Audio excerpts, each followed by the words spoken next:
listening to this Belly Up Sports Podcast Network product.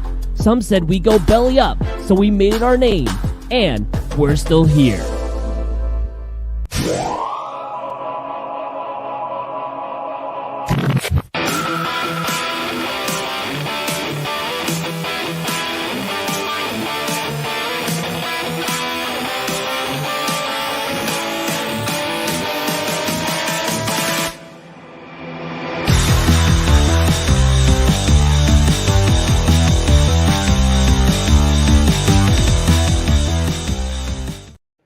Okay, welcome back to another episode of the Scoreboard Addicts podcast. I'm Nick, and with me, as always, is TJ, who is hammered. Anthony's still got the Rona. I don't know. My Corona. Yeah, like coronavirus is taking a permanent residence in that guy's house. Seriously, I mean, I understand he made a recent move to his domicile, but I didn't realize he ended up in Wuhan, China. But maybe he's being funded by our president, so who knows? Oh, look out! Not only did he make a move, apparently coronavirus moved with him.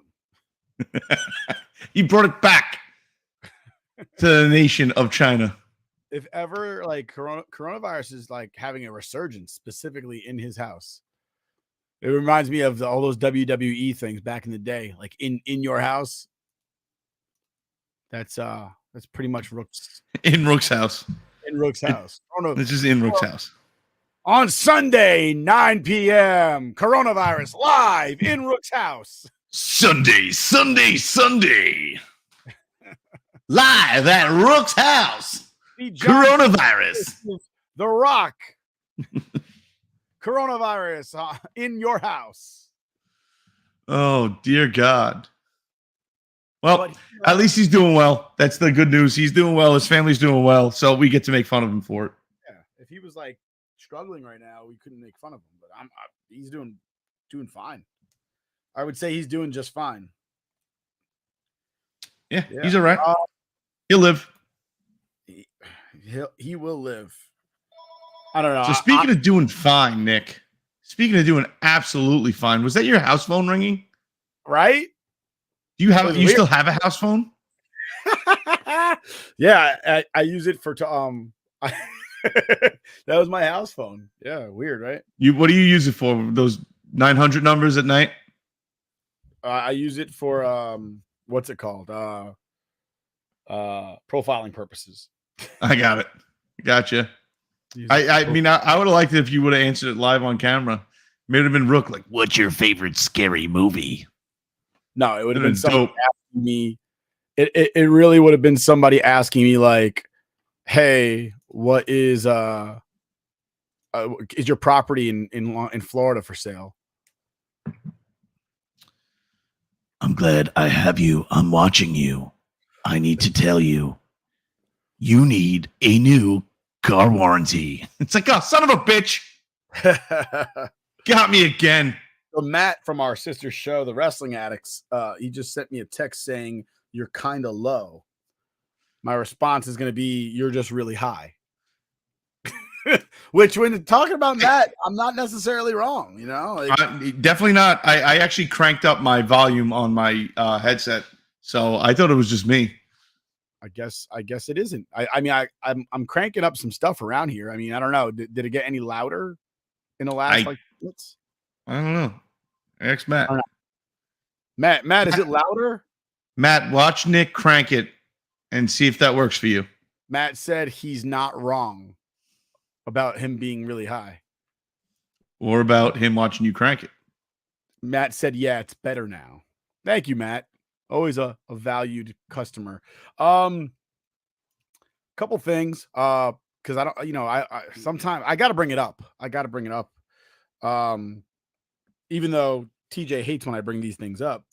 But the wrestling world experienced a loss this week with the passing of Jay Briscoe. He passed this week unexpectedly. And thoughts and prayers out to his family and the wrestling community that misses him. Yeah. It's funny. The way I found out about Briscoe's passing was, I mean, Twitter, obviously, I use Twitter a lot just to get my, news because it's up to the minute. It's probably the best avenue for current news, whatever's going on that day, that moment. It's very up to date and to the minute. You obviously have to,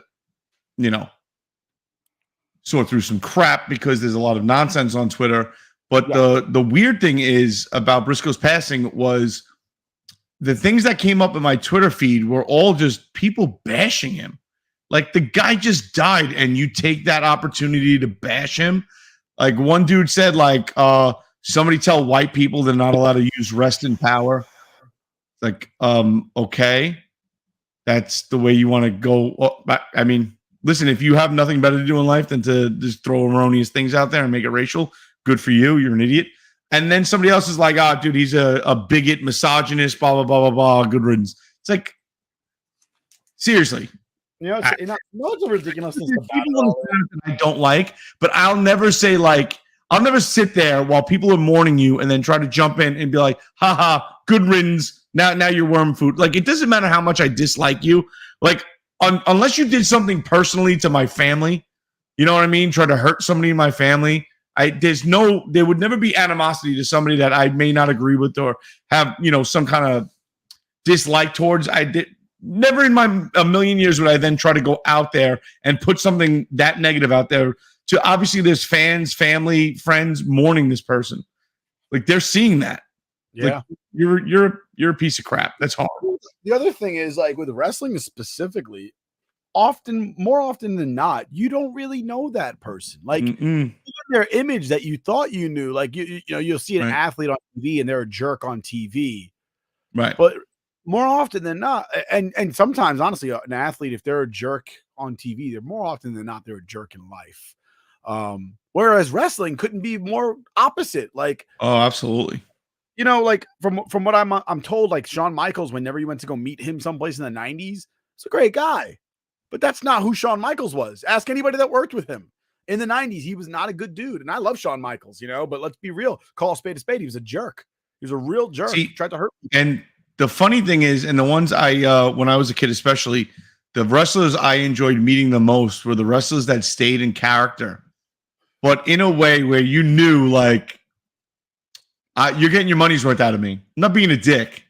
I'm giving you exactly what you want. I'm being the person that you want me to be, that you see me to be, and I'm not getting paid right now, meeting you, and I'm still going to put the show on for you because that's what it's about. Like, and I respect it. I always respected that dude. Like, The Undertaker. Me and my cousin Brian met The Undertaker after a house show. I did. Got a picture with him. I got to find my old pictures, dude. Gorilla Monsoon, 1-2-3 Kid, X-Pac. Don't stop. Don't even get me started with fucking Sean Waltman. A bunch of people, but yeah, one of the people that we got to take a picture with was The Undertaker, and dude, I maybe 9 years old, me and my cousin Brian, and he just grabbed the top of our heads and just rolled his eyes in the back of the head, didn't say shit to us, and just like walked away slowly staring at us. It was like, oh my God, like, that just fucking happened. Like, that's awesome. Yeah. But, MJF right now, Maxwell Jacob Friedman, he's probably one of the few guys that stays in character all day, every day. And you know what? It's refreshing to see, but you're right. And anybody who's sitting there saying bad things about Jay Briscoe after his passing is like, all right, you're a loser. Let the guy rest in peace. And B, I mean, you're basing this off of what? Your personal interactions with the guy, or the hearsay of somebody else that probably it's in their best interest to see him fall, or a character that he portrays that you don't actually know. It's not The Undertaker is not really dead. I don't know if everybody knows this. His real name is Mark Calloway, and he's a normal dude. He's got kids and, a wife and like, it's not. He will kick your ass though. I mean, that's not fake. Yeah, but he's not walking. The Godfather is not an actual pimp. As much as I might want him to be, he doesn't operate a hoe train. He's not. He does kind of, because he used to own a strip club. He doesn't own it anymore, but he used to own a strip club. Yeah, but see, those aren't hoes. Those are working girls, man. They're out there making a living, and I respect them. Fair enough. And you know what? I don't know that. But Charles Wright, that the man, Charles Wright, is a married dude who listens to country music and fucking was in a biker gang and shit like that. He is not the Godfather listening to like and dancing with girls. And he that's the character that he plays on TV, you know? And there are some guys that just can't separate the character from their actual life. Like Mike Tyson, for instance. Mike Tyson, if you read anything about him, Mike Tyson back in the early 90s was publicly a jerk, but privately very insecure. But his public persona was a persona he put together to like kind of threaten and intimidate his opponent. But that's not who he was as a human. It worked though. I mean, it worked.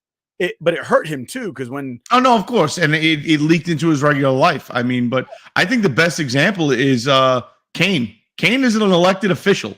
He's a fucking mayor. Yeah. Jesse Body Ventura was a governor of Minnesota. Yep. Minnesota. Actually, you know what, Jesse the Body Ventura, like if you look at his career in the WWF and WWE and then go down that line, the WWF being a professional wrestler was like the normal part of his life because he just went down a rabbit hole of conspiracy theories.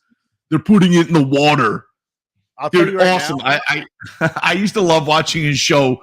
I believe it was on either the History Channel or Science Channel, something ridiculous. And the outlandish shit that man would say, and in just a dead serious tone and not goofing around, where you can just tell everybody around him is like, this guy doesn't realize we're putting a show together about like how he's crazy and not about the actual conspiracy theories. Because the only thing he's debunking is the fact that maybe these guys really should have their heads looked at and not take chair shots repeatedly.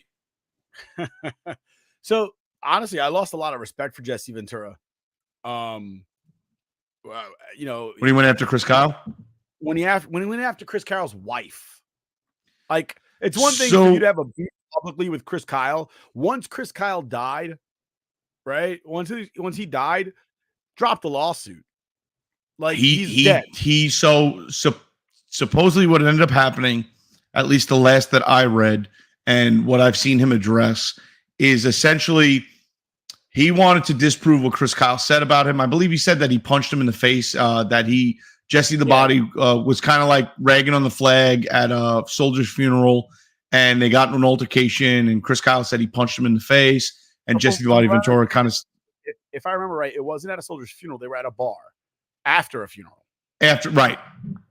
And Jesse the Body Ventura made sideways remarks about current serving members versus his generation of buds versus today's generation of SEALs. Listen, none of us were there.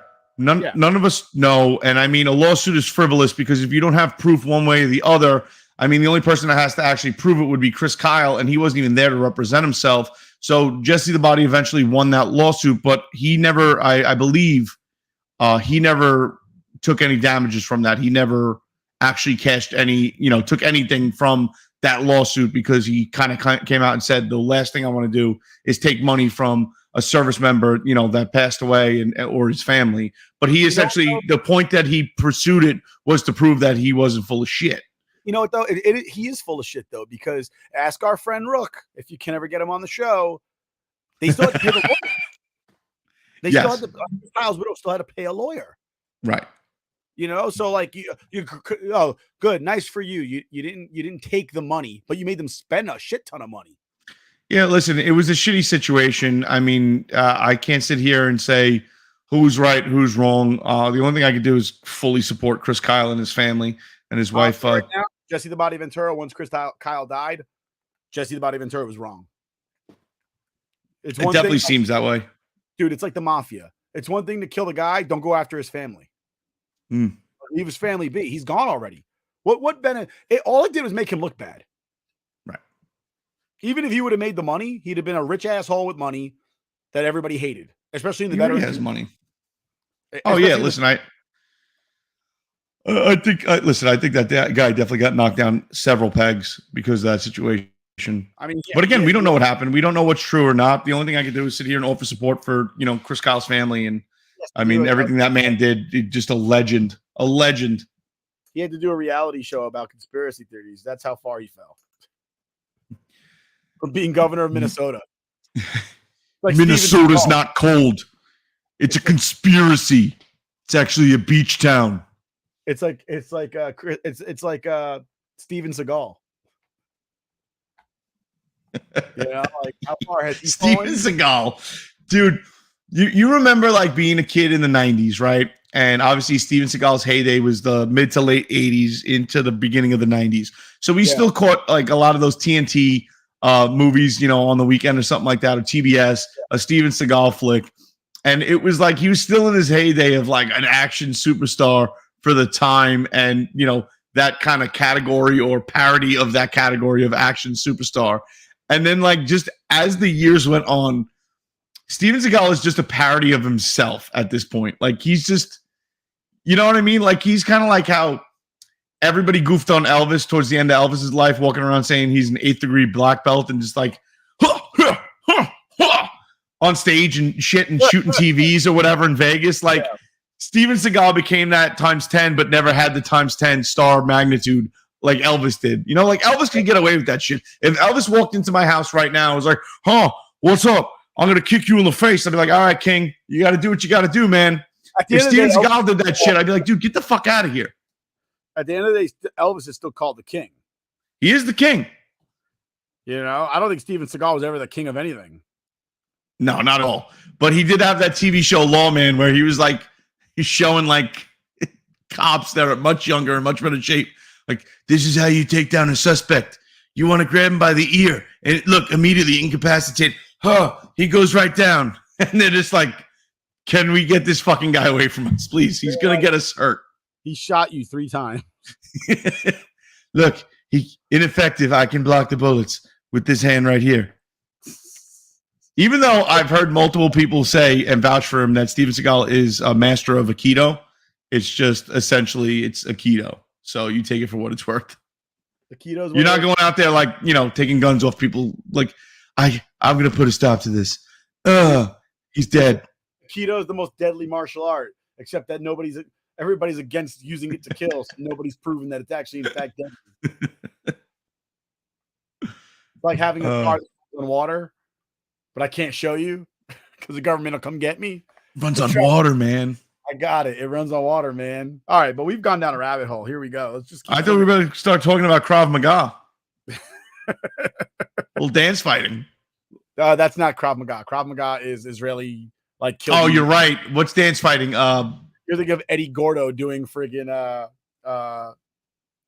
damn it, what's it called? It's the Brazilian one, capoeira.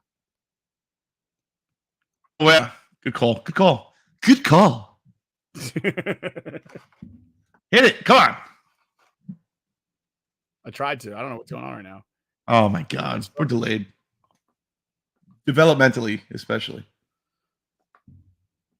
What is going on? That's weird, man. We broke the soundboard.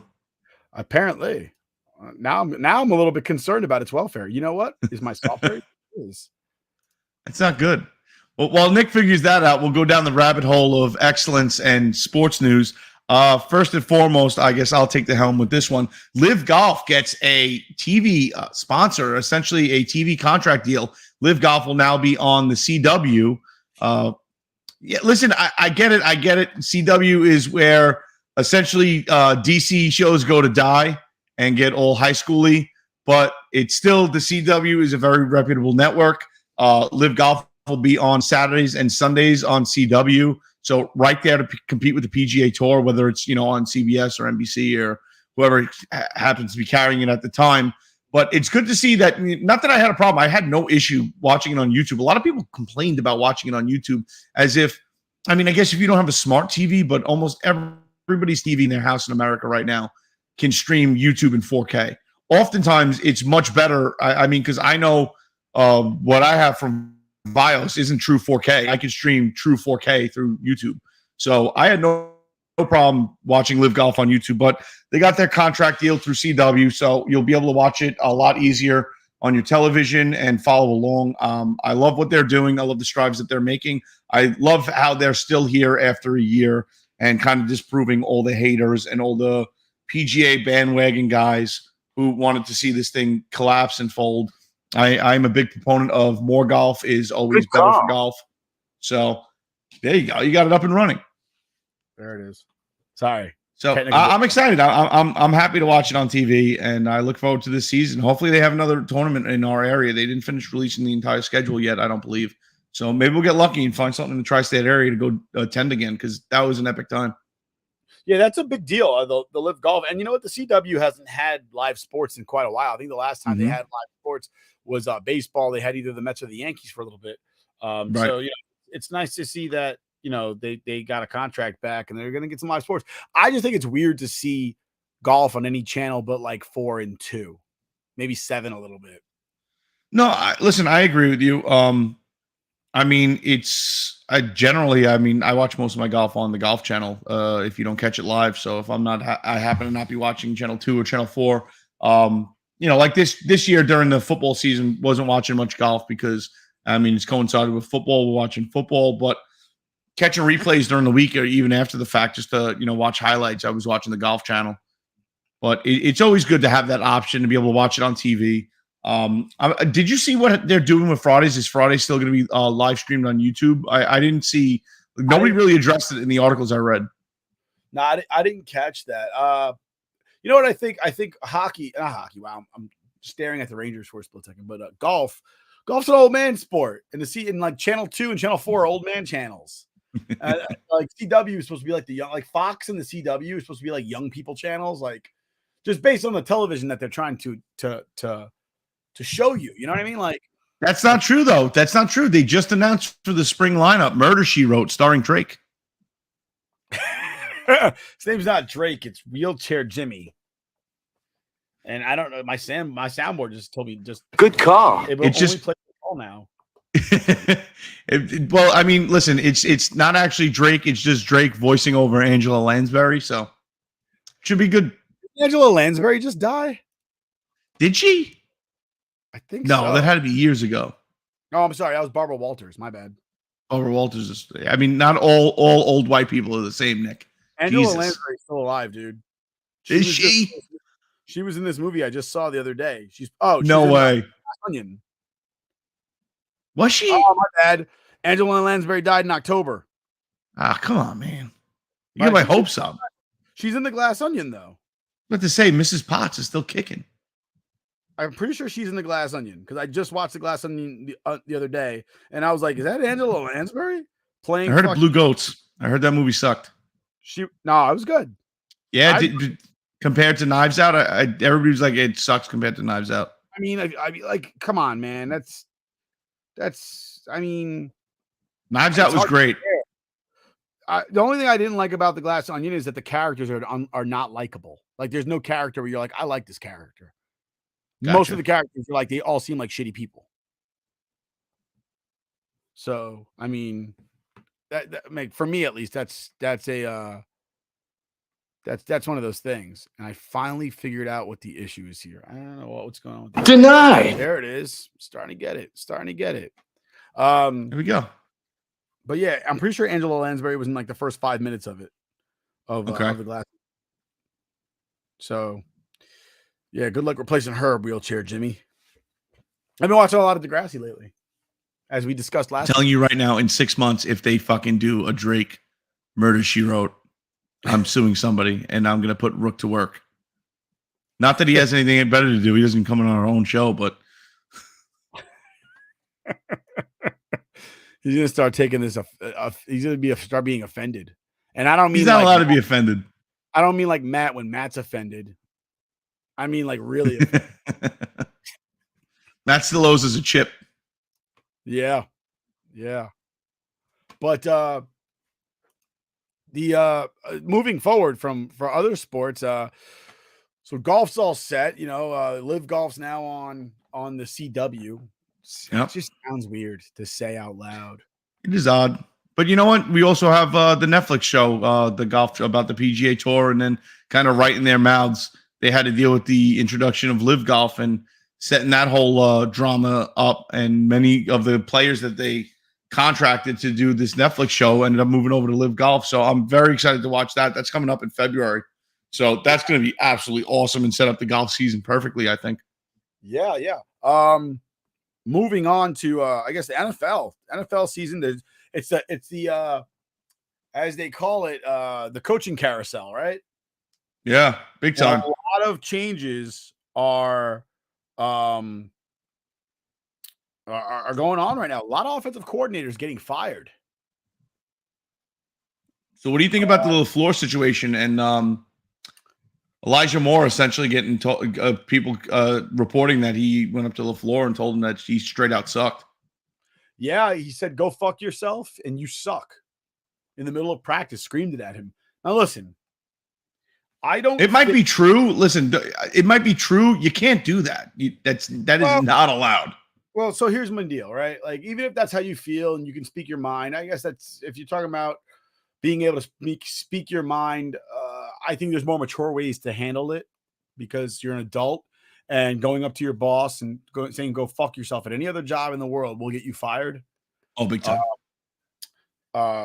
I think in this case, a lot of people are sitting there saying like, well, in this instance, Elijah Moore was justified. Like basically, there were a lot of people looking at the situation going, well, we vilified him earlier in the year for causing a disturbance on the team. But based on the fact that LaFleur got fired, it looks like his outburst was justified. I got news for you. It wasn't. It wasn't. That's a slippery slope, dude. Just because, I mean, let's put it this way. Everybody knew people were getting fired after the season collapsed, essentially, is what we witnessed. Salah's not going to allow it to be him, so it's got to be people under him. What was the issue? It was the offense. So we knew who was getting fired, whether he did a good job, whether it's on him or not. It doesn't matter. Somebody's going to be the scapegoat, and when your offense struggles and the head coach isn't going to take responsibility for it and get shit canned, the offensive coordinator's getting shit canned. And regardless, I disagree with you there, just because it was LaFleur's fault. It was flat out. It was one of those things when we hired the guy, sat there and looked at it, and we were like, "Oh, good. He comes from a Shanahan coaching tree. His brother's doing good things in Green Bay. He's a young guy. He's energetic. The only problem is that he didn't feel it was his job to teach his quarterback how to play quarterback in the NFL. And from what came out today was he was bad-mouthing Zach Wilson to other people in the organization. And it's like, which is a shitty thing to do. As a leader, when you have somebody that has less time on the job than you, or it's your job to make sure they look good, when they fail, you don't sit there and go and gloat and like, "Oh, this guy sucks." Your job is to make him look good. So if he doesn't look good, you need to take response. We talked about how like, oh, Zach Wilson needs to take accountability for when he plays poorly. Absolutely right, but the offensive coordinator does too. You got to take that personally. When you're a coach, right? You're not the schemer. You're not the offensive schemer. You're a coach, right? Like we used to joke about this about Jason Garrett when he was like, "Call me Coach Garrett," and I was like, "Yeah, you're the offensive coordinator. I wouldn't really call you a coach," but he is a coach, right? He's supposed to be expressing this and lifting players up and teaching them how to work and be successful in his system. When they don't do it, you don't turn around and go, "Oh, this guy fucking sucks." You sit there and go, "Shit, what do I need to help this kid? He's making me look bad, and that's a failure on my part." It's like being a parent. When your kid grows up to be a mass murderer, you failed as a parent. You don't get to sit back and go, "Oh, this kid sucks. I disown him." No. He's you, dude. So when you're quarterback, when you're brand new, fresh out of college quarterback can't play well, it's the fucking offensive coordinator and the fucking quarterback's coach's fault. It is, because he was drafted for a reason to meet some potential that everyone in the NFL saw. Everybody, because there was not one team in the NFL that didn't have him down as a first rounder. Not one. I'm not to make excuses for LaFleur. All I'm going to say is they were doing fine up until Breece Hall got injured, which just puts more tokens in the basket of Breece Hall is a game changer, and he needs to get healthy and back on that field. And I'm looking forward to that next season. So he absolutely is. But you know what my biggest problem with the whole situation is? And I posted it today on the Twitters, okay? And it's a clip of Zach Wilson getting drafted, and Robert Saleh picking up the phone and saying, "This team will lift you up, not the other way around." And as soon as Breece went down, everybody on that team looked at Zach like, "So what you got for me, boy? It's your turn to carry the squad." Hold time the fuck out. I could have sworn the coach told him on day one, "You won't have to lift this team up. We'll lift you up." And now you're asking him to carry the entire squad. That's a hell of a way I agree. to fucking develop a young kid. And you know what? Somebody showed Steve Young's stats today. And Steve Young's stats, he had under 60% completion percentage and a bad touchdown to fucking interception ratio. And he's Steve fucking Young. I don't know who you waving at. Sorry, my father just Skyped me. So I was trying not to be rude. I muted myself. Nice fella. But I'm not saying that Zach Wilson's going to end up being Steve Young. But I'm saying is it's the coach's responsibility to ensure that the player lives up to his potential. Now, if you have a Jamarcus Russell situation where the player's not even fucking trying, that's a different story. It's an entirely different story. The player's not even trying. But when the kid doesn't live up to his potential, and everybody in the NFL pretty much says like, "Oh, he's got this potential," we see it. That's why he was a first round pick on everybody's board. They were like, "Yeah, he's a first rounder." Go find me a scout right now that was like, "Yeah, that guy doesn't have first round talent." Yeah, there's a reason for it. I think right now with the situation with the Jets, the only thing that Twitter's doing is just like making me more and more jaded to the fact that there's a lot of quarterbacks out there that have the potential to come here, and I really don't want most of them. I don't want Derek Carr. I don't. I don't want Kirk Cousins. I don't. Well, Kirk Cousins is not coming to the Jets. That's not. Well, they just somebody posted a whole multi-team swing between the Vikings and the Bears and the Jets and everybody giving up 2 years of first-round picks. It's like nobody does that. Stop. Business together. The Vikings and the Bears doing business together. Those NFC North teams are like all of them are the Yankees and the Red Sox. Oh, I know. Like they don't do business together. They don't. But just putting a little bit of spotlight on them and just thinking about it in a this may be a reality sort of way. It's just I don't want them. The only person I really can see the Jets going after is Lamar Jackson. I think that would bring the excitement. He's definitely young enough to be able to be our franchise quarterback for the next decade. Yeah, I think that's the only thing that gets me pumped up. And I'm not saying I'm right, and I don't think that I could sit here and predict the future and say he's going to be the best for the team. But I don't know. Dude, Derek Carr, not a fan. Not at all. I don't think he's the guy. I think he's going to be like a Russell Wilson situation. He's going to show up and just shit the bed, and we're stuck with him. I mean, he's not. Honestly, I don't think anybody's due to be good over here. I think Lamar Jackson comes over here, gets injured. I think I still have strong feelings about the culture of our franchise in general, the frustration of the fans, the lack of just ability to accept the fact that like things don't happen in one day. And I'll give you a perfect example. Look at all the fucking people sitting there going, "Oh, it's not fair that fucking everybody keeps saying that a rebuild takes time." And then they keep showing examples of Jacksonville and fucking Giants. Show me the fucking team that the fucking Jacksonville Giants have to beat in their own division. They're guaranteed 6 wins a season because their division sucks so fucking bad. So bad. Oh, yeah. The Giants, honestly, the Giants are the NFC East version of the Vikings, where they just got continuously lucky for the entire season. There's nobody on that Giants team except for Dexter Lawrence and maybe Saquon Barkley, a little tiny bit. Then I'm sitting there going, "Wow, this guy's dangerous. I'm totally afraid of that guy." They have no wide receivers. Their tight ends are mediocre. Their quarterback is the most mid guy since Kirk Cousins. Their offensive line is half decent. Saquon Barkley's a monster. He really is. If he can stay healthy, he's great. They have no secondary whatsoever. So, like, why are they still in it? I don't know. Fucking luck. Sometimes the ball bounces in your direction. Sometimes. I don't know. Flip a fucking coin. Sometimes you can win. The Vikings did it all season. The Vikings did it all season, and they finally got unlucky in the playoffs. I was going to say the Jaguars kind of did it. I am so pissed that they fucking had that come back and win because it's just feeding the masses that Lawrence is just a stellar athlete, and he's not, bro. Whatever. I'm not going to sit here and be a bitter guy because, they ended up eking out the Chargers and winning, and they came back from a huge deficit. Good for them. And Trevor Lawrence played very well in the second half of that game to put them in a position to win. But it's just, how can you sit there and blow smoke up a kid's ass that has like a 50% comes out and is a stud, and 50% of the time comes out and fucking lays a goose egg, like literally lays a goose egg. And then you could still continue to blow smoke up his ass. Oh, he's young. Oh, he's developing. Oh, it's this. Oh, it's that. That inconsistency is not. That's not what you're looking for in a young quarterback.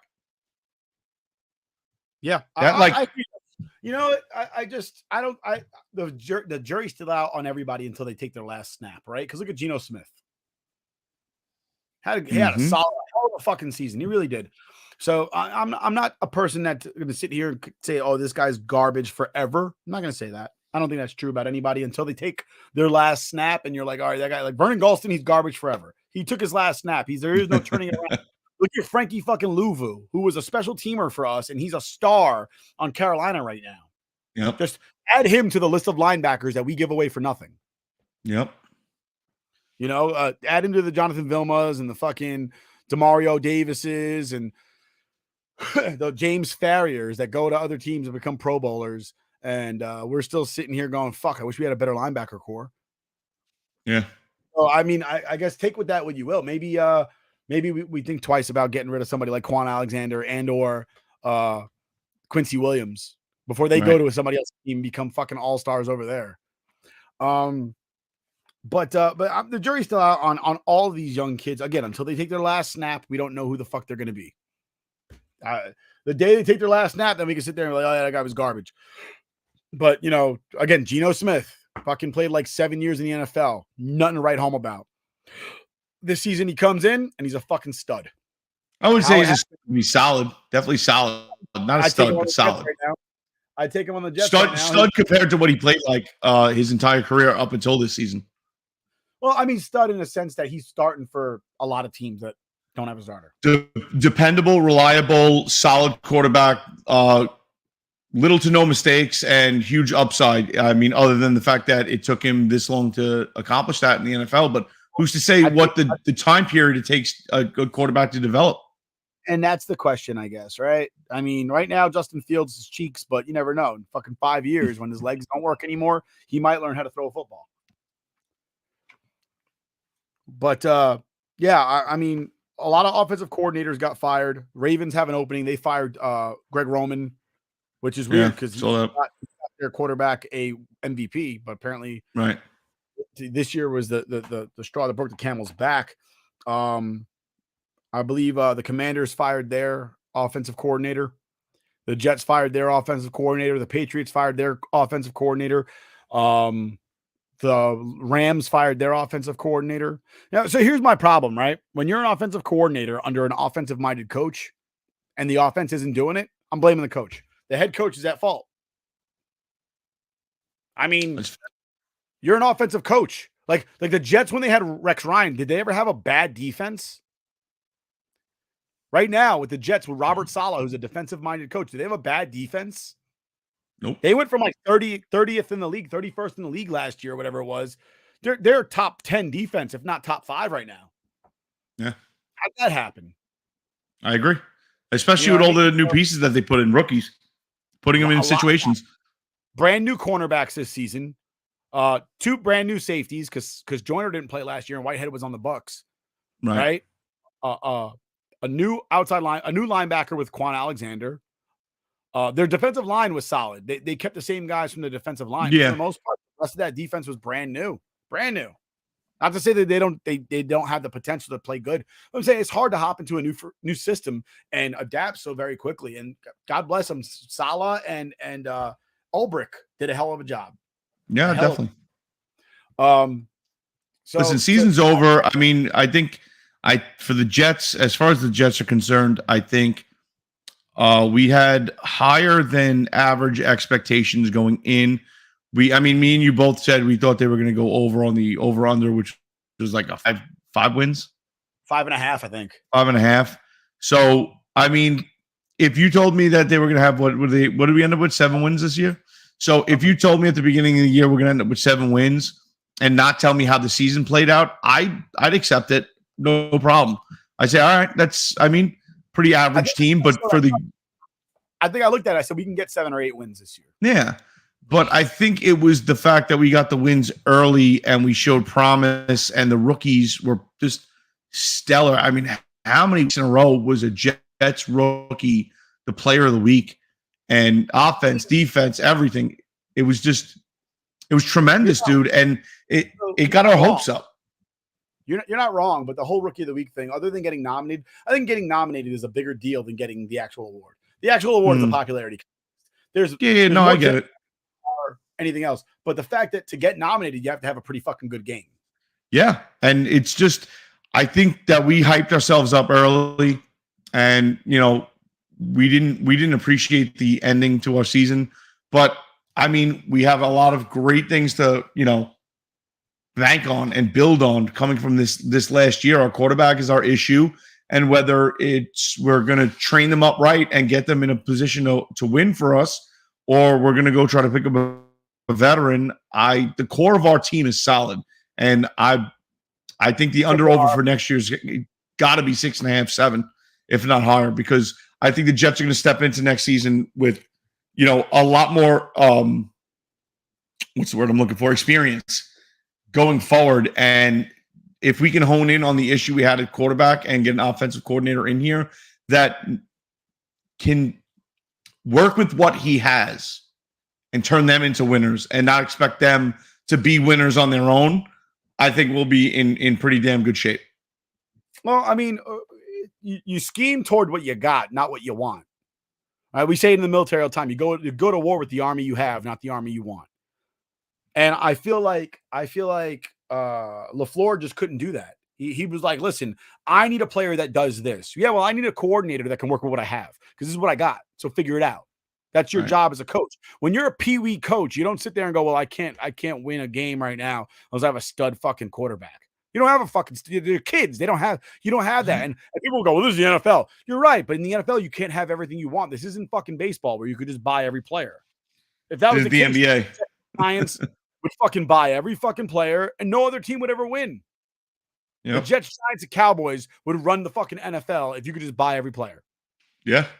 It would be that simple. And probably the Texans too, and the Dolphins and fucking the Florida teams, because there's tax-free in those states. Yep. You can just buy whatever they want, But they don't, but that's not a thing. So like the truth of the matter is you just got to sit there and work with what you got. It's like when we get those stupid memes that say build the best team and they only give you fucking $12 and they yeah, you're not going to get every good player. You're only going to get the players that you can get. Like you have to sit there and sacrifice here because you want to get something there. And it happens a lot in the NFL. You'll see that a lot, that there's always somebody on the team who's just not good. And why is that? Because they couldn't afford the guy that was good. And the salary cap didn't allow for it. Or he wasn't leaving his current team. Like, we talk about all the time. Who's on the free agent market? Nobody. So what do? Hope that you draft a guy and that he pans out, because the odds of him panning out are like arguably 50-50, 90% of the time. Yeah. Everybody's one injury away from a terrible career. Listen, moving forward, the Giants panned out this season and they win their wild card weekend game. Moving on. I didn't watch much of that game. I don't know if you. I caught it. The Giants and the Jags did not win. The teams that they played against just lost. Okay. No excuses for either one of those teams winning a playoff game, especially the Jags. The Chargers just choked their life away, up 27 points at the half, and they somehow managed to lose, costing their offensive coordinator his job. I think their head coach got fired too. Rightfully so. The Vikings fans, not for nothing, have just been punished. They've just been punished. They've been on the precipice of doing something great, and the team just fucks the fan base right out of it. Well, I had a funny interaction with a person on Twitter. I guess it was a year ago, and I completely forgot about it. And this goes out to Thomas Sullivan, who's apparently a Vikings fan. He posted something. I guess I'll share the screen and show everybody what it says, and I'll read it out loud for those listening on Audible Breaker or wherever. and Audible. Yeah. So the original tweet was from Jeremy Fowler at ESPN, saying that Ed Donatel has emerged as a favorite for the Vikings defensive coordinator position. The new coach Kevin O'Connell is getting plenty of experience on defense. Thomas Sullivan said Donatel is extremely close to Donatello, who wears purple and is the smartest and therefore the most useful Ninja Turtle. This is a match made in heaven. So February 9th, 2022, I said Leonardo having leadership skills is the most useful turtle. Intelligence means nothing if you lack the direction in which to use it. So here we are nearly a year later, And Thomas Sullivan replies to my tweet from February 9th, 2022 with a GIF of Billy Madison saying, I was wrong. You were right. You're the best. I'm the worst. You're very good looking. I'm not attractive. And I got to say, pretty funny to go back that far. And initially his response on that day was, this is a fight. We are fighting, because he felt so strongly that Ed Donatel was going to be the right guy. And I got to say, shout out to Thomas Sullivan. That was hilarious. And you know what a difference a year makes, because we're saying the same thing about LaFleur. 2 years ago, we hired him, Shanahan guy, young guy. His brother's doing good things in Green Bay. Everybody's sitting there asking questions about his brother now, wondering if his brother's any good. Right. You know, and you know, it's Monday morning quarterbacking. Everybody's sitting there right now talking about their offensive and defensive coordinators, saying, Jet fans, especially about LaFleur, saying that they're trash, whatever, or LaFleur was trash. I knew it. No, you didn't. Nobody was saying that. Dude, you know what's funny? Not to switch pace here a little bit, but just a couple weeks ago, me and my cousin were having a discussion about, football, and he's a diehard Bills fan. And I kind of told him straight out, I was like, dude, if you're going into the playoffs thinking with the teams that you've lost to this season, you're confident that you're just going to run through everybody, I said, you're out of your goddamn mind. You are out of your mind. And lo and behold, they had to scrape one out against the Dolphins, bro. Like, you shitting me? And not even against saying the Dolphins probably win. Yeah. Speaking of the Bills, it seems like Jordan Poyer is on his way out, and that would be a great pickup for the Jets to play safety. Oh, definitely. Because his 100%. wife posted something yesterday on Twitter. It might have been today, actually. Your day's messed up sometimes. Saying something like, it's surreal to think that my husband may be playing his last home game for the Buffalo Bills. Wow. And that's wild. But yeah, the coaching carousel has already started, and a lot of offensive coordinators getting fired. A lot of offensive coordinators too, like 6 or 7 offensive coordinators have been fired thus far. I forget if I'm pretty sure it's John Harbaugh coming out and saying that, and that's the good Harbaugh. I hate Jim Harbaugh, by the way. I think he's a bad person. Has nothing to do with football. I just don't like him because I think he's a bad person. It all started when he was the head coach at Stanford, and he went to people's homes and told them, I'll be at the school to take care of your kid. Don't worry about them going to college. I got them. And then, like a month before spring practices started, decided to leave and go to the NFL after he said, I'm not going to the NFL, and recruited kids and told them, like, I'll be there for you. And then he wasn't. So to me, like, you're not a man. Like, you shake people's hands in their home, tell them you're going to take care of their kid, and then you don't. You're a bad person. Just overall, you're a bad person. But anyway, moving on from Jim Harbaugh, John Harbaugh says that Lamar Jackson will be involved in the offensive coordinator hiring, which a lot of people took to mean that he will be with the Ravens long term. I don't know if anybody realizes this, but they still have to sign the man. Right. It's not up to the coach. Yeah. I don't know if they realize that, but they still have to sign Lamar Jackson. And if they got to sign Lamar Jackson, whether or not he hires their offensive corner, here's the worst case scenario for the Ravens right now. They take Lamar Jackson's opinion into consideration with the hire of the new offensive coordinator, and he never signs a long-term deal. That's worst case scenario for them. Yeah. Because now they got a guy that maybe he shouldn't have the job, but the guy who's no longer on your team picked him up. And yeah, I think the likely situation is, I think it's about 50-50 at this point. If the Ravens hold on to him and give him a long-term deal, or just tag him and try to trade him and get something for him. Yeah, I agree. You would think with somebody as good as Lamar Jackson, it would be a no-brainer. Like, they're keeping him long-term and they're cutting him a check. But I don't know, dude. It's just, there's something stinky about that cheese in Baltimore, bro. You know what's crazy is the Ravens have never had a stud quarterback, and I think maybe that's their ego a little bit, because they've never needed one. They won 2 Super Bowls with bums at quarterback. Yeah. And now they're sitting there going, all right, we have an MVP quarterback. Who gives a shit? We don't need him. And honestly, they have a little bit of dissension running. I don't know if you caught what happened with J.K. Dobbins after the season's over. He's sitting there basically going like, I'm the best fucking player on the team without Lamar. Like we win that game if we have Lamar. And then, I'm the best fucking option on the team without Lamar, and you don't even give me the fucking ball. Now, to me, that's a problem. Oh, definitely. To me, that's a problem. When you're a leader, how's it go? Praise in public, discipline in private. Yeah. Him coming out and bad-mouthing Greg Roman, bad-mouthing Huntley. Like, Huntley's out there doing his best. For you to sit there and be like, well, we win if Lamar's fucking He didn't do terrible. He didn't do terrible.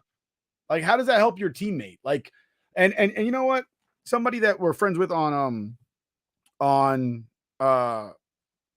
Twitter, this guy I'm friends with on Twitter, Jeffrey, cool dude. He posted something with regard to the Jets, saying like that players rejoiced that the team decided to bench Zach Wilson in favor of Mike White, right? And he asked the question, I genuinely wonder if any of these guys are half as likable as we are led to believe in the fall, like when they're playing. Just openly bashing their teammates in the middle of winning, then hooting and hollering as the ship started sinking. And my response to him was, that's the youth culture. And when I say youth, I mean people in Gen Z, right? Kids today have no respect for one another at all. They're self-centered and do not understand the concept of being a member of a team. A team is just an instrument you use to get yours. Now, do you think... And you know what, though? Yeah. To be fair, it might be a millennial issue, too, because look at LeBron James. I think I could be wrong, and I'm not sitting here trying to make a case for bringing any of this stuff back because there's obviously bad consequences that come along with stuff like hazing rookies and essentially putting people on notice that, like, hey, you're the new guy. Somebody in here is going to hurt you bad. Shut up. But there's also a case to be said of learning, hey, your shit does stink. You're not the biggest guy in here. And it doesn't matter how good you are. If you disrespect the team, we're going to beat the shit out of you. And it's going to be really hard to run that ball when your legs are broken. Well, there's got to be a give and take because society's gotten so far away from accountability in a physical sense and kind of that mean and nasty way of doing things. But that mean and nasty way of doing things teaches valuable lessons in sports as violent as football or hockey or even, let's say, your job, the military. There's something to be said about, putting pause on somebody and letting them know, like, hey, your ego is here, but your skills are down here. And I'm going to hurt you, and it's getting to a head up here. So you let me know where you want this to go. Yeah. Dude, and it's like people are just given the opportunity to run their mouth nonstop, and there's no consequences. Yeah. Yeah. It is definitely a problem. It definitely is a problem. But moving on from the NFL, moving on to the NHL. Oh, yeah. The New York Rangers have been playing much better hockey, while the New York Islanders have been circling the drain as they have in years past while they reference their 1980s run. Or rather, their fans. I saw somebody talking about it today going, I need a 30 for 30 about how dominant the New York Islanders were back in 1982. The only thing dominant in the 80s was cocaine and hair metal. Other than that, nobody gives a shit about the 80s. AIDS was pretty strong, and so was freaking so was crack. Crack was pretty strong in the late 80s, early 90s. Yeah, but that's not the fun stuff you talk about. Talk about Motley Crue and ripping lines of cocaine at work because that was the thing to do. Speaking of the Rangers, check this bad boy out. Ooh, 3D printing. Nice. So how do you feel about the Liberty uniform? A lot of people are like, "Oh, it's jinx. Fuck that uniform." I'm not a huge fan of it, honestly. I like the Liberty uniform. Not a big fan of it. Doesn't really do anything for me. Listen, I'm not going to sit here and try to say that the Rangers jerseys are the most like cool or attention grabbing or anything like that. But give me just the old school Rangers across the chest and stripes on the arm, and I'm happy. But would I like to see some like awesome logo but the Liberty logo is just I don't know, man. It doesn't. It's better than the Gordon's Fishman logo that the Islanders try to roll out, but it's still I don't know. It doesn't pop. It doesn't sizzle. It doesn't do anything for me. You know what I mean? I like the Liberty. I really do. I don't know why. I think maybe it's because like I got into hockey so much back in 93, 94. And then that it kind of came out right after. So it was like a new thing for young kids. I think the coolest thing the Rangers, the jerseys they've done, other than like the camo for the armed forces, that camo jersey is pretty cool. But I like anything in camo. I think the Winter Classic jersey that they brought out a couple years ago was pretty. Yes, I like that one a lot. Nice. That was very nice. I think that was like out of all the things that the Rangers did unconventionally, like not the standard Rangers jersey. I think I like that alternate jersey the most. I think that jersey, it looked like a real sweater. Yes. And I think that's, I think I agree with you on that one because, so if I can share this fucking picture, that's a nice one. It really is. This is the one you're talking about, right? Yeah. Nice cream with a Mark Stahl, not Gunnar Stahl from Team Iceland. Nice. I like that cream color. It's like old school throwback kind of. Yeah, dude. It's something about it invoked just like an old school, like, all right, this is original six hockey. Let's get it. And the Rangers do pretty damn well in the Winter Classic. So, I mean, how are you not going to like anything having to do with the Winter Classic and the New York Rangers? And then this is the Military Appreciation Night jersey. Was that this year's? That was this year's and last year's. They didn't change it. Why do I feel like last year's was green?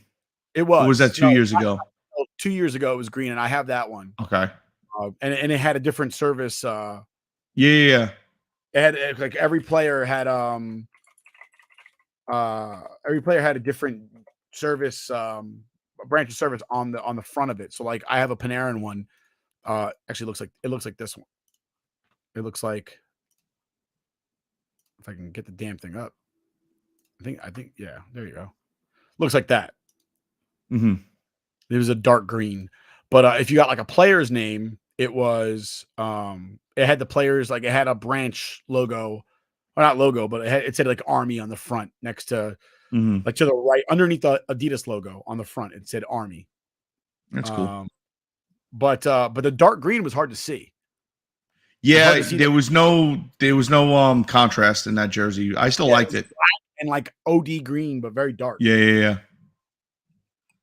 Listen, sitting up in the Blues, you're not telling anything apart. You're like, yeah, that's somebody. So speaking of jerseys, this week, big controversy with jerseys. Go ahead, talk about that, T. You're very passionate about this. And Sean, I'll let you take. I was going to let you ease the way into it, but I guess I'll take control. I don't know Proporov's first name.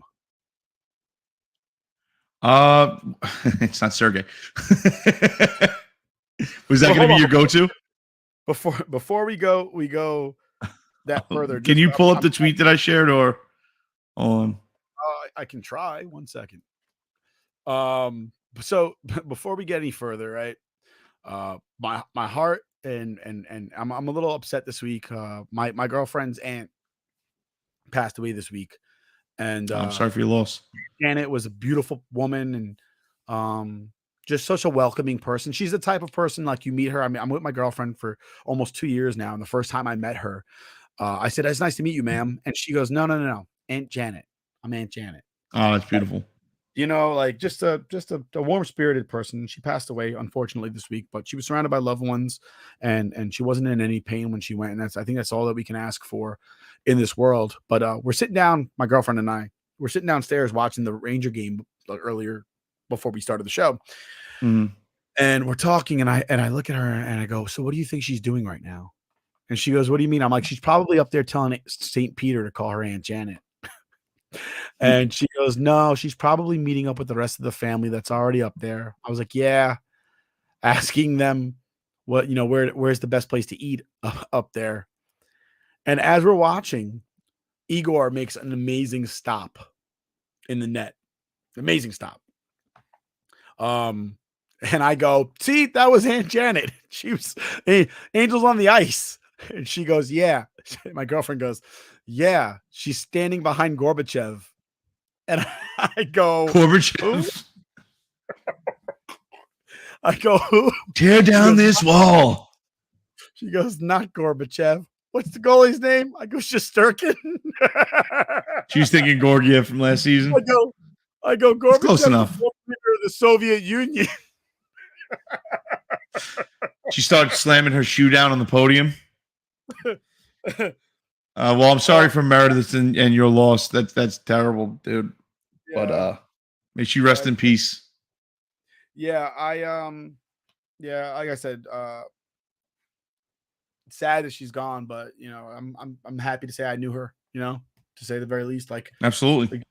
Life could have been worse. I could have never met her at all. I met her later in her life, and obviously recently in mine, but it could have been worse. I could have never met her at all. And she definitely added something to my life. Anyway, back to scheduled programming. Ivan Provorov. Provorov. So Ivan Provorov, yeah. He declined to wear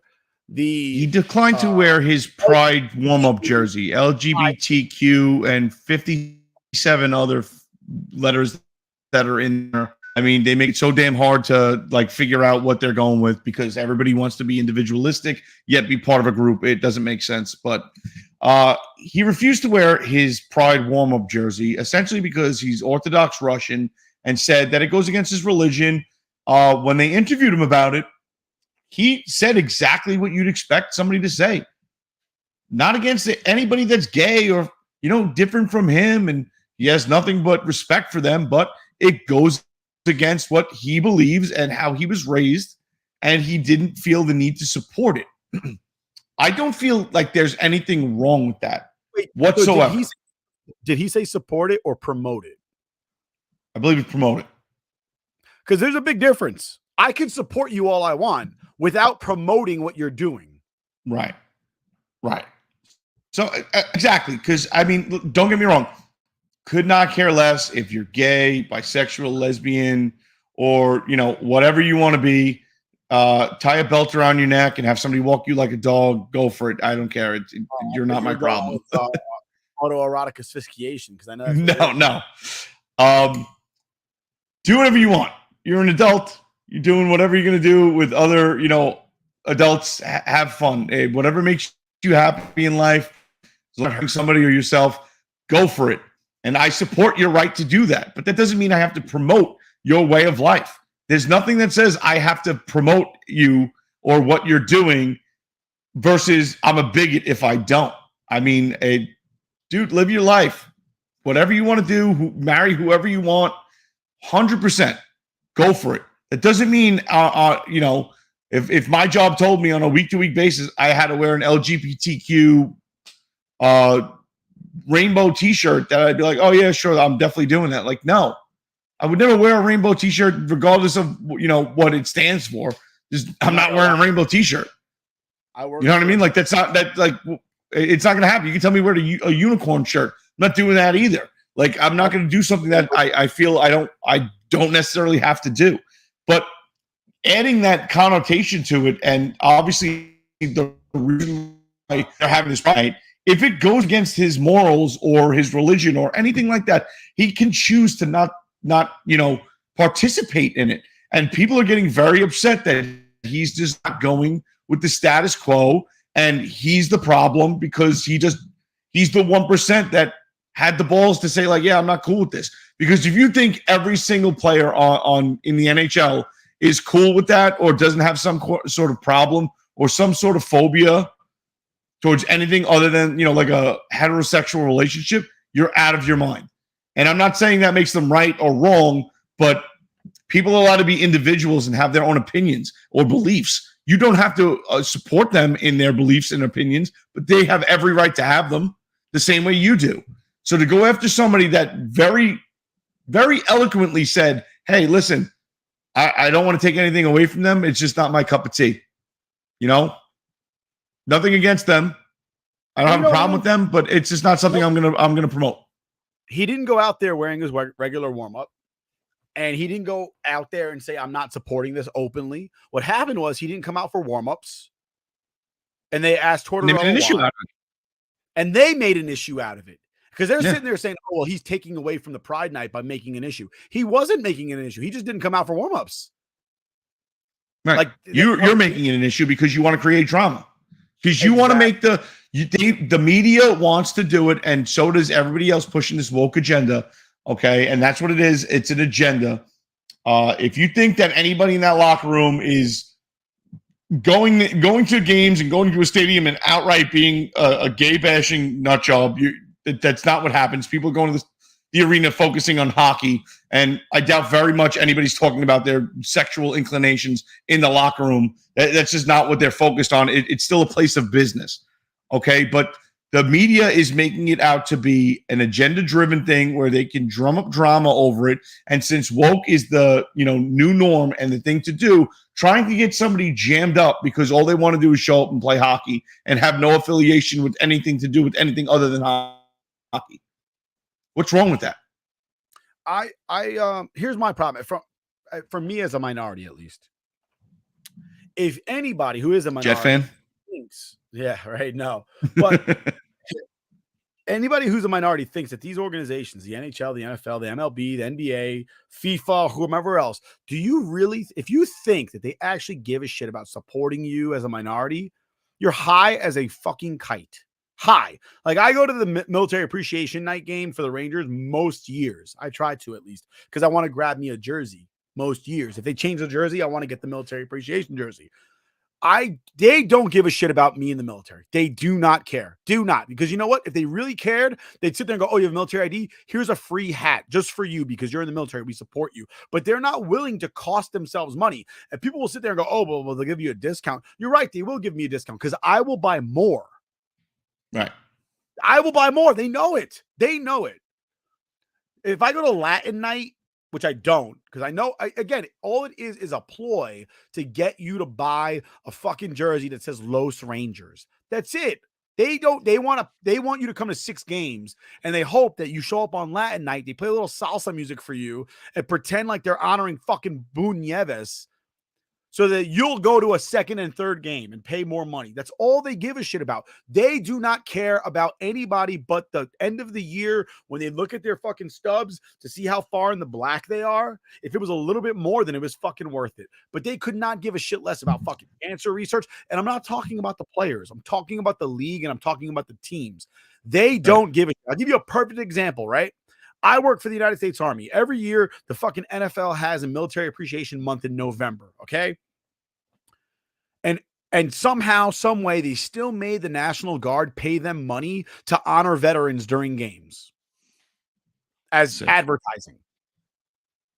And you're sitting here going to pretend to tell me that they give a shit? The Yankees don't give a fuck about veterans during fucking... They're the Yankees. They want to seem like they're patriotic. So that every fucking game at the 7th inning stretch, I change the channel because they're honoring some veteran that's there. No, it's a fucking ploy to get you to think they are good guys. We were talking about wrestling before and how people aren't what they really are. They're just doing that on TV. That is every sports organization on the face of the planet Earth. None of them give a fuck about the fans. They only care about the fans that are paying money.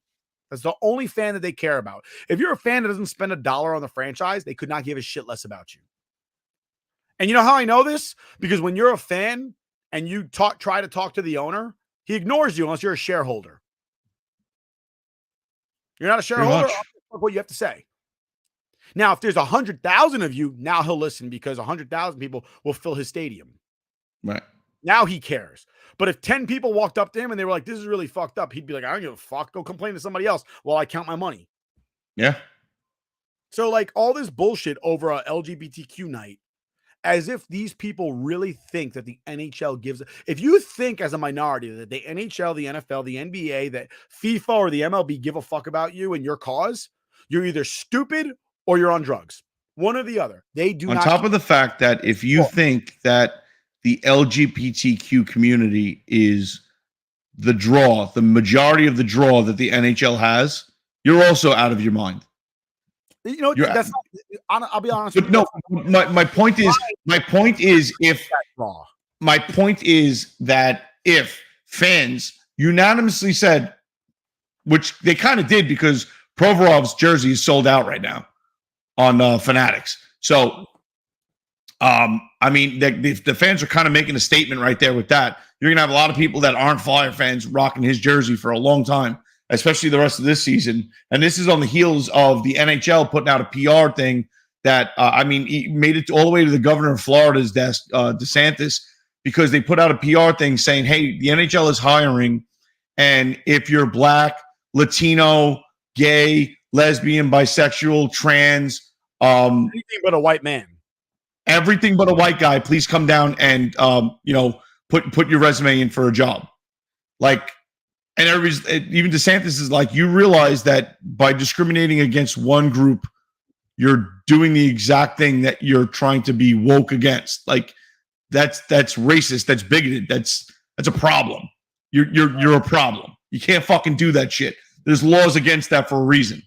But this coming on the heels of that, my point being that if you don't think that the NHL would not backtrack big time, if the fan base, who is, I could assume, 70, 80% heterosexual, turned around and said, yeah, we're not coming to games. This is the shit that you're going to support. If you don't think as a business the NHL would pull everything LGBTQ to make sure their business maintains profit, you're out of your fucking mind.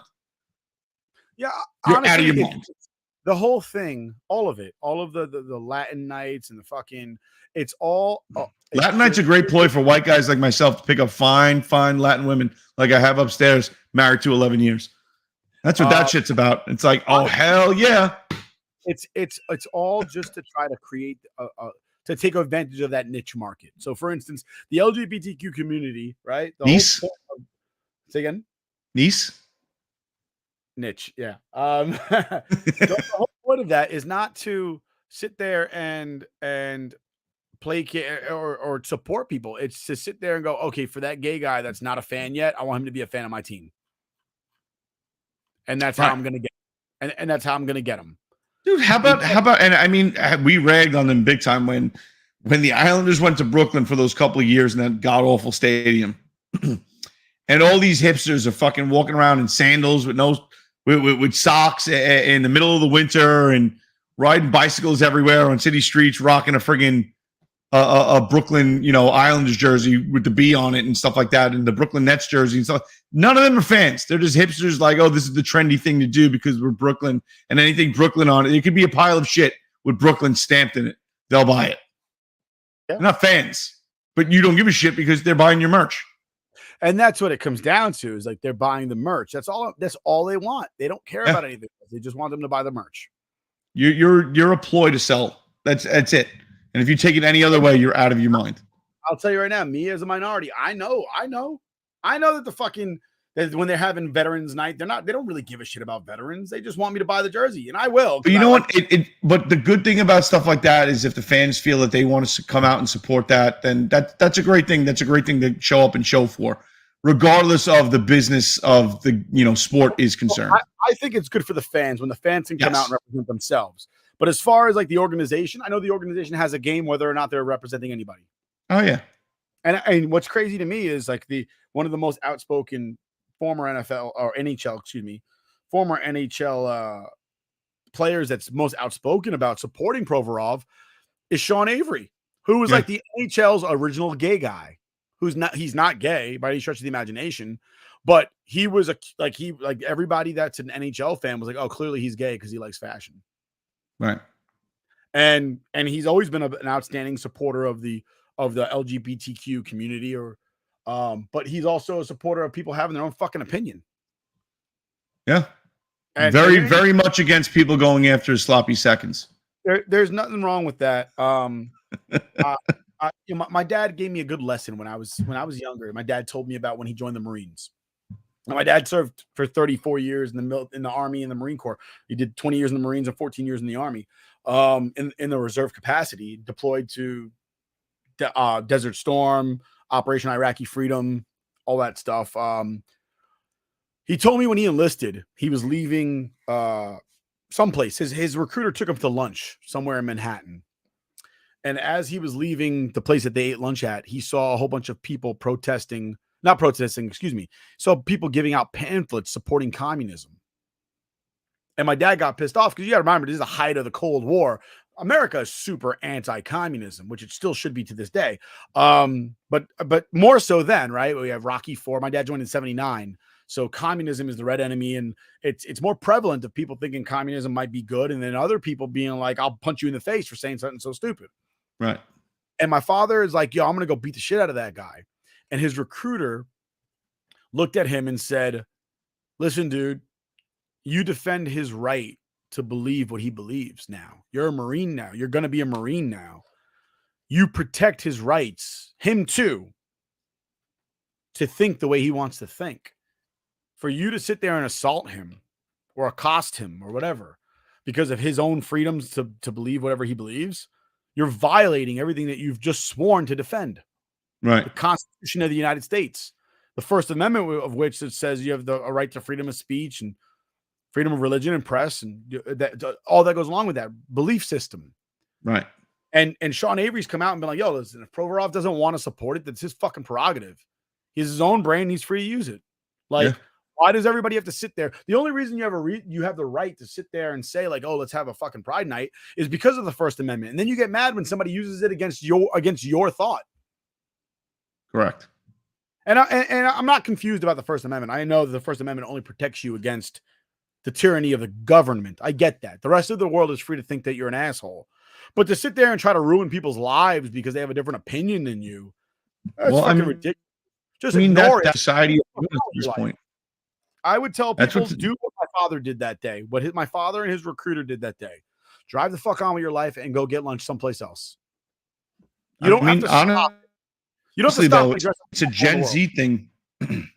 It's a Gen Z thing to attack people on social media and then try to figure out where they work and then attack their, whoever employs them and be like, oh, this person's a racist, this person's this, and this person's that, and just try to jam them up.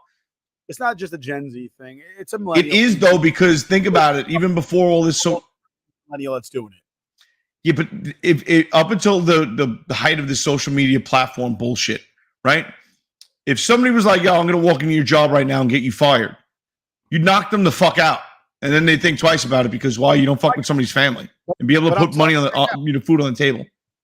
I'm telling you right now, there is some millennial right now who's 39 years old who's sitting in their house, sitting there trying to find ways to fucking get people fired from their jobs. It's a fact. Fair enough. Fair enough. But let's put it there. Nobody pretty much from our parents' generation up would play that game because they know. Gen X and up, they're not doing that. They don't know how to use fucking Twitter. No. And it's pathetic. Absolutely pathetic. You have a problem with somebody's opinion, so you want to get them fired. You want to remove their ability to fucking support themselves because they have an opinion that differs from yours.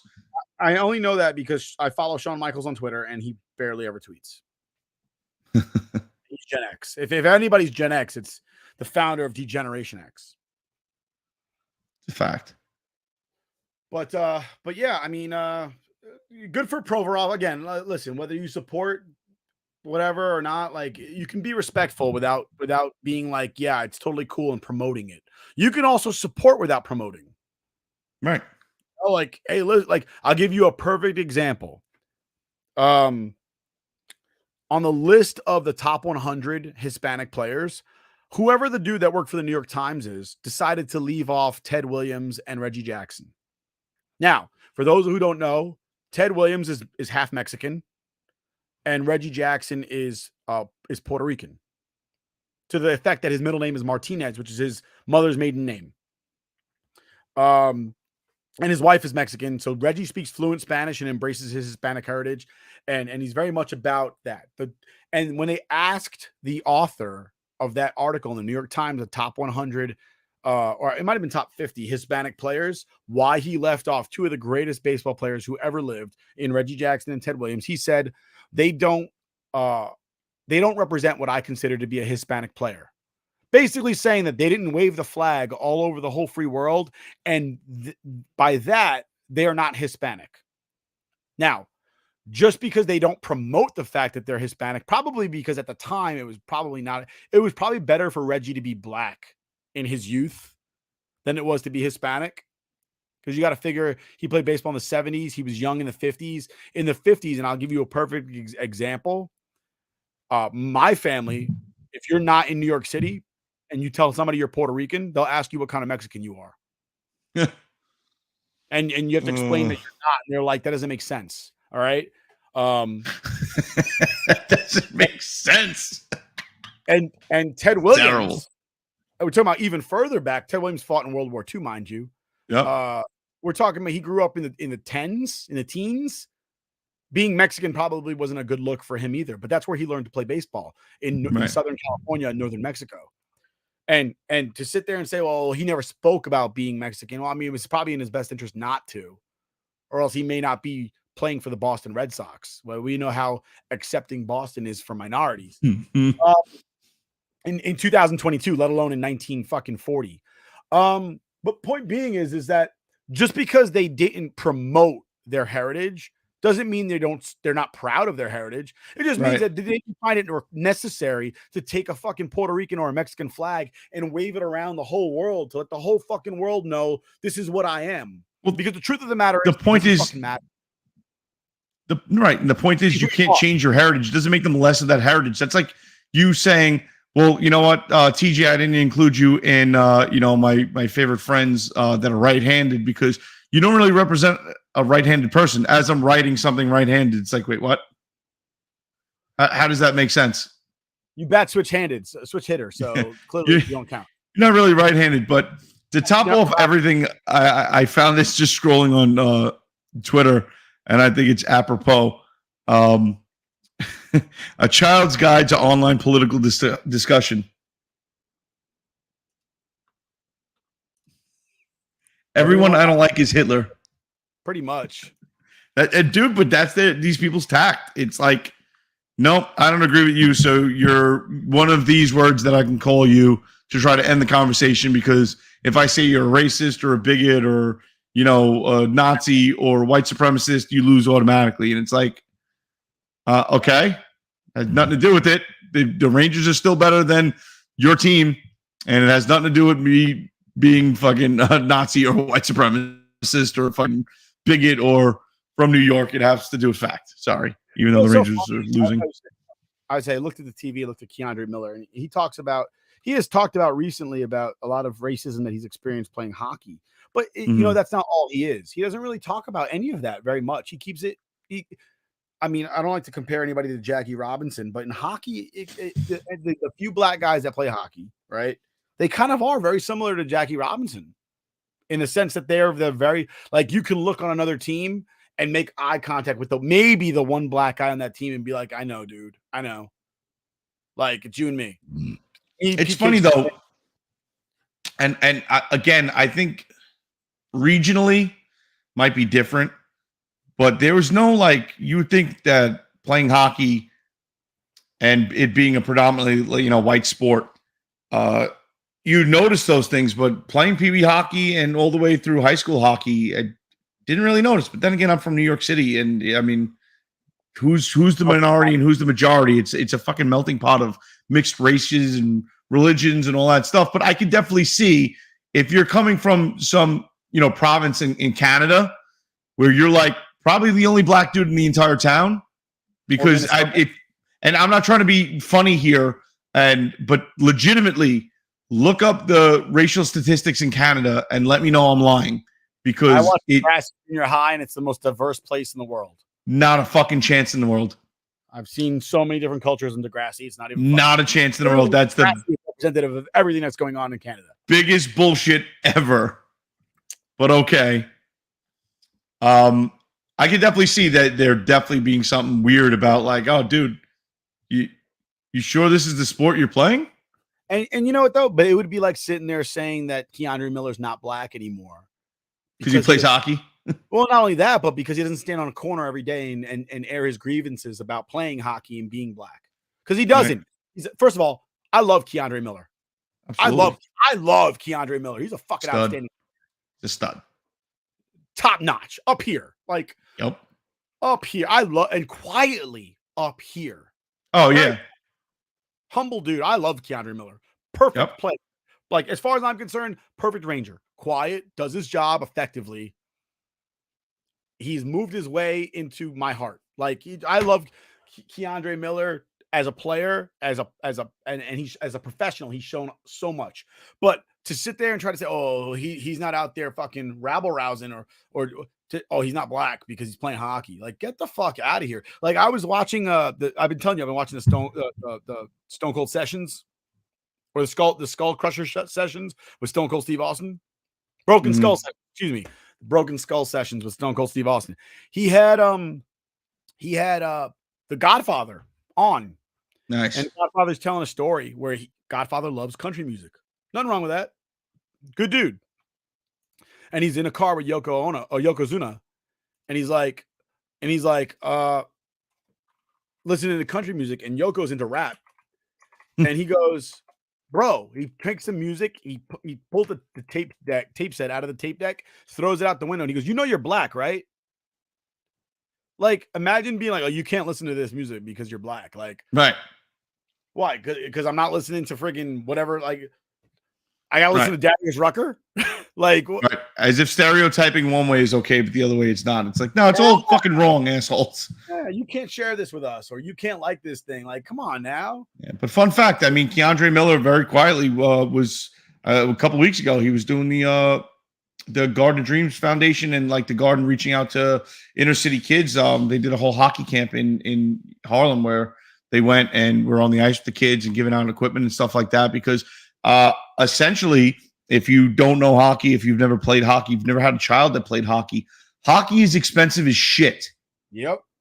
And essentially, if you're not middle class to upper middle class, it's pretty fucking hard to play hockey, especially if you're trying to get your kid into hockey, because a new pair of skates, which are about on the cheap end, $100 and some odd every year, because you're growing. A hockey stick right now is on the cheap end, $150 to $200, unless you're getting like an old school one made out of a maple tree, and that shit's heavy as fuck, and your kid's gonna struggle with it. It's like playing with a wood bat, dude. Equipment is gonna run you. A helmet's gonna run you over $100 and something. The rest of your equipment, you're literally looking at about $1,000 on the cheap end of equipment every season to have your kid play. That is before registration. That is before getting time for games, ice time, practice, all that good stuff. If you don't have a couple $1,000 to spend on your kid, plus waking up at the ass crack of morning, because guess when the kids play hockey? They play Saturday and Sunday mornings at fucking 5 a.m. And as they get older, they play later. But it's not a sport for people that are, on the low end of the income. It's just not. So to see Keandre Miller out there supporting that and just, trying to spread the game into areas that economically it's not going to spread to, because just the problems that are it's unavoidable. Essentially, you love to see it. Good night, buddy. Keandre Miller is a stud, and I love Keandre Miller. If you don't love Keandre Miller, you're an asshole. You're Hitler. Last thoughts before we close out, because we've been going long. Kevin Nash back in October, unfortunately, and then TJ's going to hate me for this. He lost his son Tristan at the age of 26. And he's been going through a tough go at it, and made some comments on his podcast, and basically caused concern to friends of his and they sent police to his house to do a wellness check on a guy. Kevin Nash has come out and said, like, hey, listen, I was being sarcastic on my show. It has been a struggle dealing with my son passing, and then so shortly after Scott Hall passed, his best friend, right. But my deepest thoughts are with Kevin Nash. Obviously, it's definitely not an easy situation losing your child. No, not at all. Nobody ever plans on burying their kid, but my thoughts are with Kevin Nash, and good on people for doing that wellness check, because you know what, the person probably is going to hate you and be pissed off about that, but there is nothing wrong with giving a shit enough about a person to put yourself in harm's way. Not really harm's way physically, but harm's way friendship wise, and being like, dude, honestly, I don't give a shit if you hate me. It's better than you being fucking dead and me having to live with that the rest of my life, knowing that I could have possibly saved you.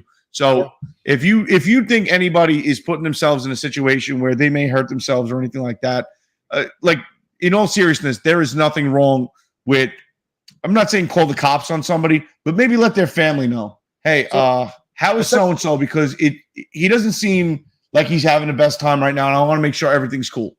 There's nothing wrong with that, and you're a better person than most if you go out of your way and you put yourself out there like that, because you never know, because every once in a while it might be that one text or that one phone call or that one tweet at somebody like, yo, what's up, man? Thinking of you. You're the man. Miss you. That'll literally change somebody's life. Well, you know me, I'm on Facebook, obviously. Everybody I know, whether I've spoken to them within the last 10 minutes or the last 10 years, I will always wish them a happy birthday. Yep. Because you never know who's going through a struggle. And that one message from you, who they haven't spoken to in 10, 20 years, is like, oh, that guy just said happy birthday to me. Like, wow, he took 10 seconds just to think about me and wish me a good day and a happy birthday. And, like, you never know. It starts a conversation, and maybe they're not doing too great. And you just say, yeah, I'm not doing too great. And next thing you know, it starts a conversation. You don't know. A little kindness goes a long way. Unfortunately, not unfortunately. In that case, his co-podcaster did call the police because he's aware that Kevin Nash has guns in his house, and he made a mention of, well, when you wake up every morning with a gun in your mouth. And he was like, that's not funny, dude. You have guns in your house. And he's just like, I'll say whatever the fuck I want. It's my show. Right. And it's a real, listen, if you convince somebody that's on Kevin Nash, and I'm not saying he doesn't have a right to joke around however he wants to, but that's on him. When you have guns in the house, and part of being a responsible gun owner is you don't fuck around with guns, whether you're talking to physically messing with them or metaphorically or joking around about like, oh, I'm going to wave my gun around, or I'm going to take my gun to a school, or you can't say shit like that when you actually have guns, and let alone say it regardless, just because of what goes on in the world. But if you know you have guns, and pretty much the pillars of gun safety, guns are not a joke. They're not a toy. They're something that you can enjoy and have fun with, go to the range with, and, do whatever. It's a fun hobby, but you don't fuck around ever, especially with suicide and stuff like that. So he might be pissed off, but good on his co-host. And because that's not a joke, dude. That's never a fucking joke. I wake up every morning with a gun in my mouth, especially when you're going through some real shit. It's different if you said like, oh my God, the Rangers are losing to the Bruins right now, 3-0. Like I'm going to go put a fucking gun in my mouth. Even that, as stupid and sarcastic and obviously joking as it would be, isn't a fucking joke. And you shouldn't say stupid stuff like that. Yeah. Yeah. You know what? I learned it when I was younger. One day I said something to one of my sergeants. We were talking, and we had like a crappy day. I don't remember what it was. We had something to do that was miserable. And I looked at him, and I was just like, and he looked at me, and he's like, that's not fucking funny. But he said it to me very so seriously. And for those who are listening, I mimed putting a gun to my head, pulling the trigger, and something coming out the other end. And he said, hey, that's not funny. Don't fucking joke about that. And you know what? I was young at the time, and I hadn't lost anybody to suicide yet. At this point now, it's like a yearly thing, unfortunately. Hopefully not this year. Everybody has a problem. Give me a fucking call. We can talk. I got nothing but time. That being said, one final plug before we go. I am a member of a thing called Irreverent Warriors. They bring veterans together using humor and camaraderie to promote mental health and prevent veteran suicide. I do hikes with them. It's an awesome organization for veterans. If you're a veteran, look it up. Go out there, do a hike, meet some other veterans. It gives us a good chance to get together and be with our community again. I know when you get out of the military, it becomes like a situation where you kind of feel like you don't belong anywhere else because, of the weirdness of being a service member. But Irreverent Warriors is definitely an awesome organization. So a lot of people, it's opened up my umbrella of people that I can go to and talk to on top of my already strong support structure. My uncle is now a part. My uncle never had Facebook, but ever since we started doing these hikes with all these vets, my uncle has Facebook just to keep up with everybody who's like nationwide. And he's planning on going to like Normandy to go do the hike over in Normandy. And he wants to go to, we're going to Kansas City this year to do the hike in Kansas City because my cousin lives in Kansas City. So all of my other cousins that are on active duty, we're all going to Kansas City to do a hike out there in October. So like Irreverent Warriors, awesome. It's called the Silky Hike. And everybody wears like their military booty shorts, go out there and just bring awareness to the fact that veterans struggle, but we're here for you. Look it up. Awesome thing. Again, thoughts with Kevin Nash. TJ, you got anything before we go? No, man, that's it. But yeah, listen, as much fun we have and as much goofing around as we do on this podcast, that's one thing that, Nick especially and me, myself, we're very serious about. If anybody is struggling with anything, I mean, suicide is not the answer, because that's not something, you're not just taking your life, you're forcing everybody in your life to deal with, the ability to not be able to help you or see you again or anything like that. You're taking away somebody else's ability to cope with, the loss of you, because You're a big deal to somebody. Yeah, absolutely. And you're taking yourself away from them. So, I mean, there's always an answer. And if you want, I mean, Nick's always around. I know that from the second me and him became friends. He's always available to talk. So get yourself some friends like that. I mean, shit, if you want to reach out to us on Twitter or our podcast, we'll bullshit with you about sports or argue with you, or you tell me my politics suck or the Rangers suck. I'll bullshit with anybody. I don't care, especially when it comes to that. If you need a friend out there and you're thinking about harming yourself, that's not a joking matter. And you can wake me up in the middle of the night and I'll bullshit with you about anything. So absolutely. But on that sobering note, that's all we got here from the Scoreboard Addicts podcast. It's me and TJ. We appreciate you spending this time with us, and we'll catch you again next week. Same bat time, same bat channel.